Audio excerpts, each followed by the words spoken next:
Internacional.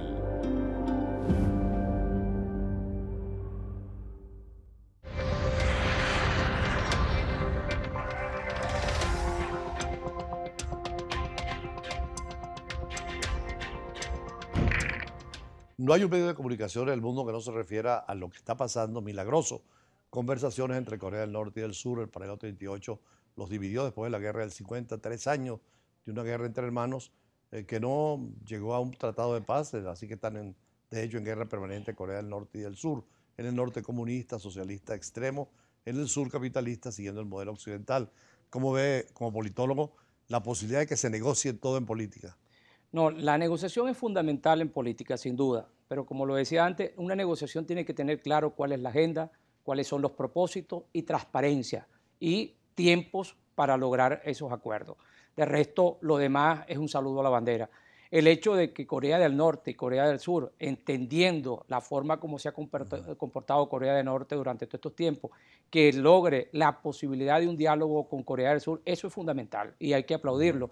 Pero ojalá de allí salgan muchas cosas más importantes para resolver esa forma de gobierno que impera en Corea del Norte. Ya en Alemania se demostró que la Alemania comunista fue absorbida por la Alemania federal y llegaron a un acuerdo uniendo ese territorio que estaba separado por razones ideológicas. Pero fue importante porque justamente cuando Konrad Adenauer se planteaba esa discusión, porque no había la posibilidad de un diálogo serio, franco, dijo Konrad Adenauer, si la Alemania del Este tiene razón, nosotros nos uniremos a ella, y si la del Occidente es quien tiene razón, ellos se unirán a nosotros.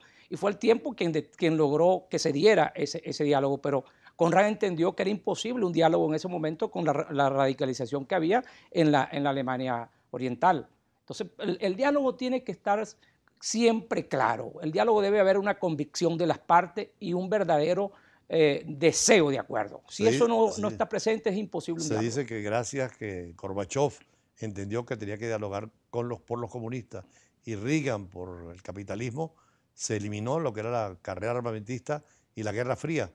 Y fue el primer encuentro entre los grandes jefes de Estado, tanto inicialmente en Moscú, en Estados Unidos, pero sobre todo en Reykjavik, para llegar a acuerdos fundamentales. Y llegaron a acuerdos, Moscú y Washington. Claro, claro que sí, eso fue fundamental. Además también el papel que jugó el Papa en Polonia con el tema de la solidaridad, de ir Juan Pablo II, Juan Pablo II sensibilizando a las partes de la necesidad de salir del comunismo que imperaba en el este. Y estos dos hombres entendieron y Gorbachev entendió que ya Rusia no podía mantenerse con ese modelo porque era insostenible. Además, ese modelo no permitía darle sustentabilidad en el tiempo y las mismas circunstancias lo obligaron a negociar.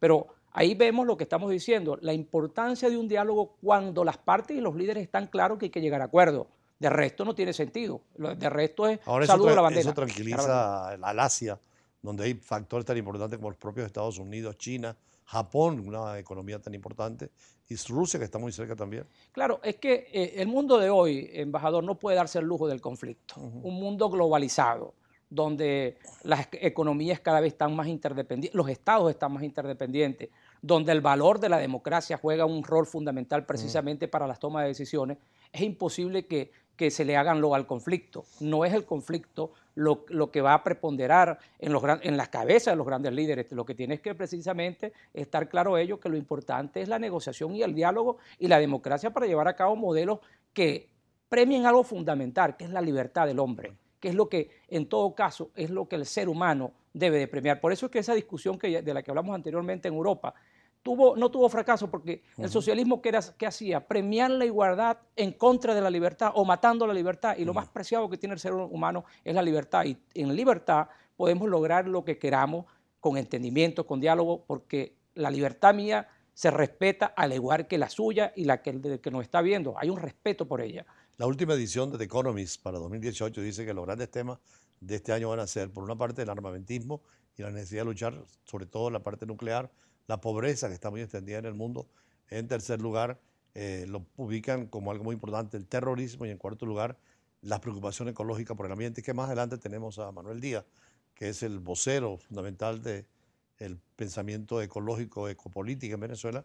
Pero usted como profesor de ciencia política, ¿cómo cataloga estos puntos? Bueno, fundamentales que en este momento sería el diálogo, porque una politóloga o estudiosa de la ciencia política como Hannah Arendt decía que lo que caracterizaba la política era la negociación, pero cuando la democracia se veía amenazada, bueno, la forma de resolver el tema era la violencia, la veía como un instrumento para negociar, porque el mundo de hoy sí ve que la democracia se encuentra amenazada, por ejemplo, como también lo ha dicho Sartori, por el tema de las dictaduras, por el tema de esos gobiernos autocráticos, de la visión de los musulmanes del mundo. Él decía que la democracia tiene que defenderse, porque la república se defiende, pero la democracia no se defiende por cuanto todo el mundo puede entrar a ella, y hay algunos que se camuflujan en el tema democrático y a través de ella asaltan el poder por la vía democrática. La democracia tiene que buscar formas también de frenar a ese tipo de personas que quieren hacer de ella. Por cierto, al margen de la ciencia política, se hizo periodista Hannah Arendt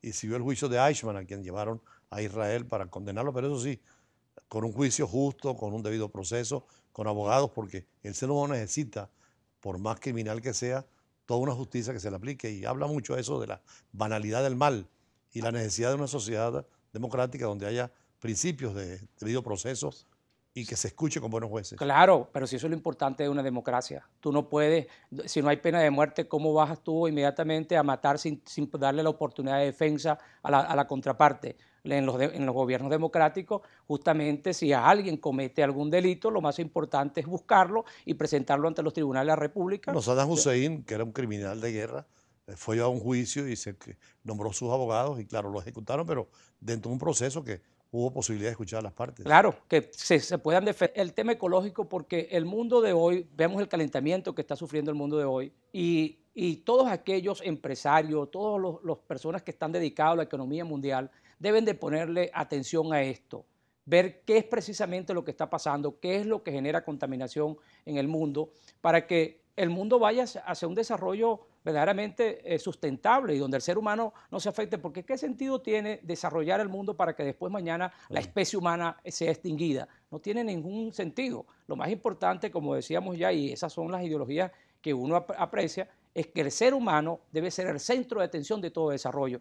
El desarrollo debe ir conjuntamente con el beneficio del ser humano, pero ¿para qué un desarrollo que vaya a afectar entonces la vida del ser humano? No tiene sentido. Precisamente hace poco estuvimos en Panamá en un evento con el embajador de la paz, Julián Soto, y el tema era, en el caso ambiental, la justicia penal internacional, ya inclusive catalogar como ecocidio el daño que se le hace a la naturaleza porque es la reserva para las futuras generaciones, ¿no? Sin duda, muchos dicen que la Tercera Guerra Mundial puede ser por agua, precisamente Claro. por la devastación que se están haciendo de bosques en todo el mundo. Muchos de estos turistas, no solamente turistas, sino migrantes, sobre todo de África, buscan mejores condiciones porque ya no hay producción, la tierra no les da nada, el calor, las alteraciones del clima. Bueno, no yendo muy lejos, en Haití, que la deforestación que han hecho para el Acabaron carbón, con eso. eso es en Haití la pobreza que hay no puede ser más. No le ha servido de nada la deforestación que han hecho de todo su territorio.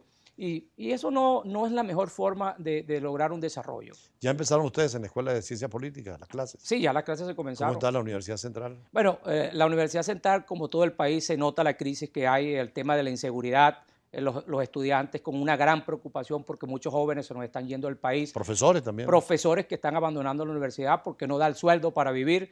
Y ese es el drama que vive Venezuela, pero yo creo que los venezolanos debemos de sobreponernos ante esa cosa, debemos irrumpir ante eso, porque un pueblo como venezolano no se merece la desgracia que vivimos actualmente. Por cierto, el último libro de Isabel Allende se llama Después del invierno y lo hace en razón de una frase de Albert Camus, donde él decía que descubrió en pleno verano, en pleno invierno, que siempre hay un verano, siempre hay primaveras y nuevos tiempos que cambiarán y que permitirán eso, que es florecer la democracia nuevamente. Sin duda, ante el pesimismo hay una frase que a mí me motiva mucho. Yo converso con algunos amigos que me dicen que la situación es que hay que irse porque en verdad que es dramático, que aquí no hay salida.